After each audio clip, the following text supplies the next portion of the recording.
இங்கே கொடுக்கப்பட்ட எண்களை கவனிங்க. இதில் சுற்றியுள்ள 3 எண்களை பயன்படுத்தி மேலே உள்ள 4வது எண்ணை கண்டுபிடிக்க முடியுமான்னு முயற்சி பண்ணலாம். முதல் எண் பார்த்தீங்கன்னா 4. இதிலிருந்து கடைசி எண்ணாக 8 உருவாக்கணும். அப்படிங்கும் பொழுது நம்ம இந்த இடத்துல பெருக்கல் செயலை யோசிச்சு பார்க்கலாம். 4ஓட 3 பெருக்குங்க, மீண்டும் 2 பெருக்கிருங்க. நமக்கு கிடைக்கக்கூடிய விடை 24. ஆனால் நமக்கு தேவையானது 8 மட்டும்தான். அப்போ 24 8ஆ மாத்துறதுக்கு ஒரு 3 வகுத்துடலாமா? இதே அமைப்பு 2வது படத்துக்கும் பொருந்துமான்னு பார்க்கலாம்.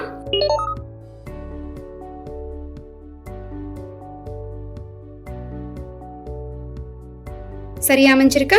அப்ப இதே அமைப்பை 3வது படத்துக்கும் பயன்படுத்திடுவோம்.